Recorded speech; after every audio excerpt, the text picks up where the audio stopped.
Hello! Today I'm making 5 Christmas cards, and of course I'm starting with a red base for this first one, and sizing it to fit my little envelope since they are small, like greeting card size. Then I'm using my Cuttlebug machine to emboss this pattern on the front of it, and the little embossing print doesn't reach all the way to the edges, but I still like how it looks, so I'm okay with that. And then I'm covering it all with glue because I don't really remember how to use this melty sand stuff, which I can't think of the name of right now.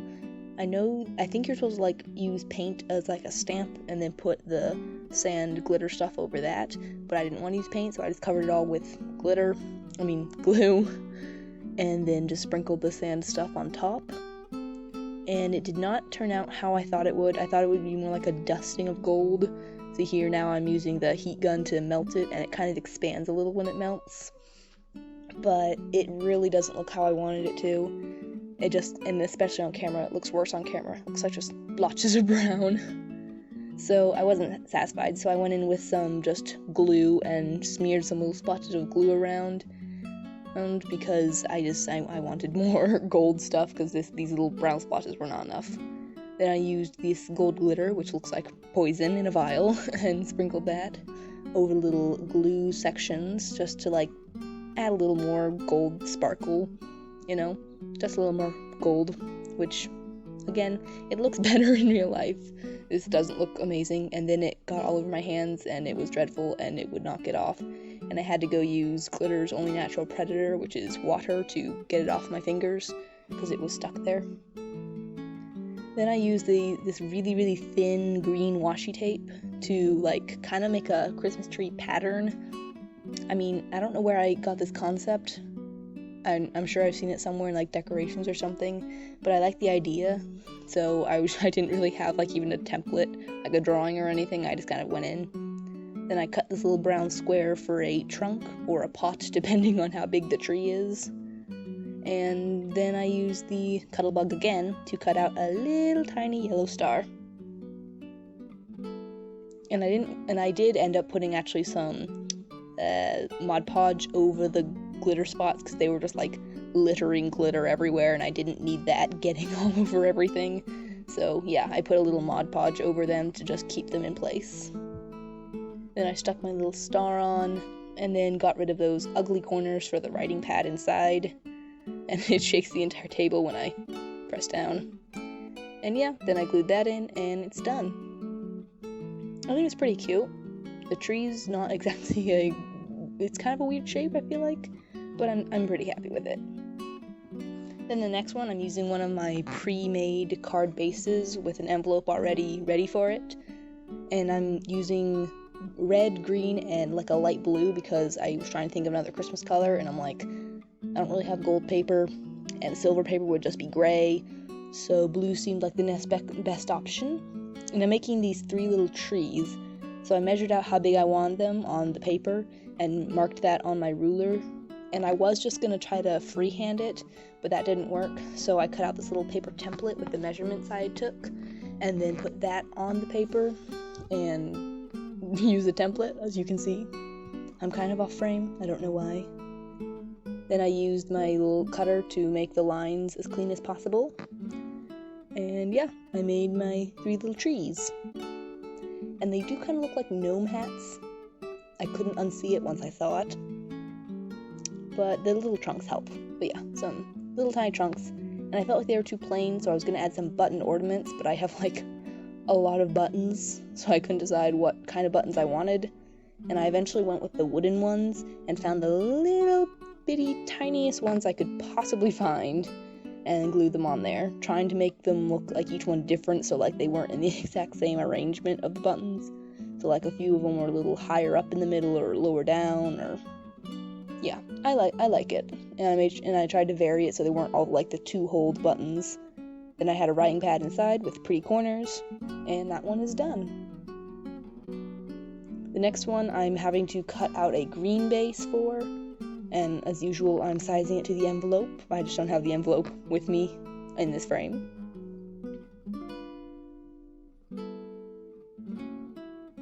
And then I'm using acrylic paint, which I put a little bit of water in just to like water it down pretty much, and using this little circle splotchy thing to put little circles everywhere. And it's supposed to look like Christmas lights. You know how like if you take a picture of an ornament, the Christmas lights in the background will be blurry? That's the concept here, like having the blurry lights. And I did get a little paint on the inside. I didn't notice that till later, but I'm okay with that. Huff. Then I used my Cuttlebug again to cut out just 3 circles to act as ornaments. And I am struggling with this machine.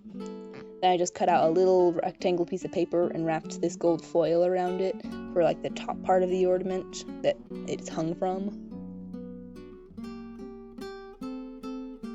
And again, like that gray was supposed to be more of like a silver. It's supposed to represent a silver.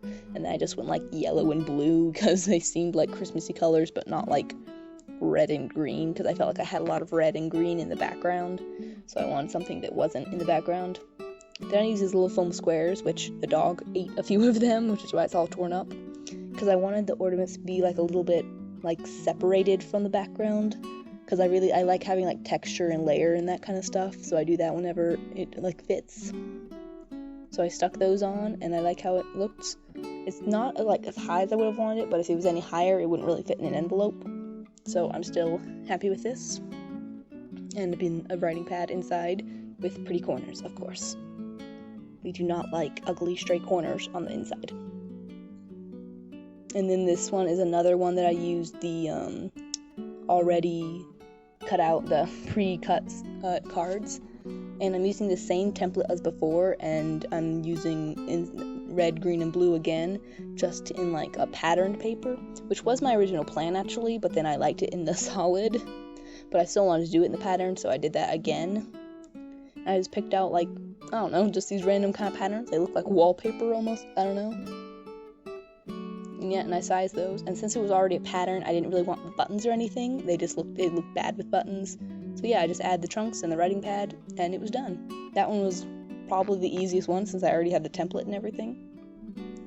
Then this last one, I'm cutting like a dark blue base to be like the night sky, because I'm going for like the night Jesus was born kind of thing.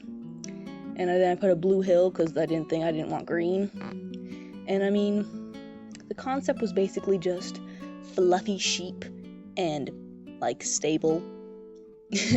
So it's like, as long as I get those sheep in there.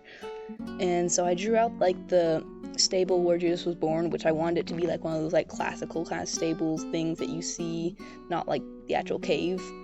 So I went with that, but I hated it. It did not turn out. I hated everything about it. It looked terrible, and it didn't even, like, in the perspective, like, behind the hill, it looked awful. It was just, no. So I messed around with that for a while off camera, just because I was like, crap, well, this isn't gonna work. So I continued making a few more, but none of them really looked right, especially with the perspective. Like, it doesn't look like it's there. So I made another one, but it didn't look right, and so I made a smaller one. It still looks like a house. And then I made this other one, and I liked it, and then I used gray paint just to, like, paint Mary, Joseph, and baby Jesus in, and I actually like that one the best. I don't know why. Like, it still looks kind of weird. It's just like a cube with them in it. But yeah, I was happy with that one. And then I forgot to film me painting the sheep, so now I'm just, like, touching it up and adding another layer. And the sheep have no faces because it's dark. You can't see their faces, obviously. But yeah. And then I added this hill because the perspective wasn't right. And it still looks a little weird just having the stable just sitting there on a hill. But it's better than it was before. And it still has the elements in it. It has the sheep and it has the stable, which is what I wanted. So I'm still satisfied. Just the perspective, just like, we can ignore that. Then I went in for my big old star and just painted it with yellow paint. And I wish this has been a little bit cleaner. It's messier than I would have liked, but this was the smallest brush I had. Maybe I should have tried some sort of marker or something, but I don't know if I could have gotten it like that yellow if it had been a marker or a pen. So it's messier than I would have liked. I would have liked a thinner, cleaner line. And on the same thing with like these other stars. Some like I tried to do little bigger ones, but they ended up kind of blotchy. But then I added some gold glitter glue just to make the like biggest star be more shiny. Then I let that dry, and it was done. I really like the way the stars turned out on that one especially.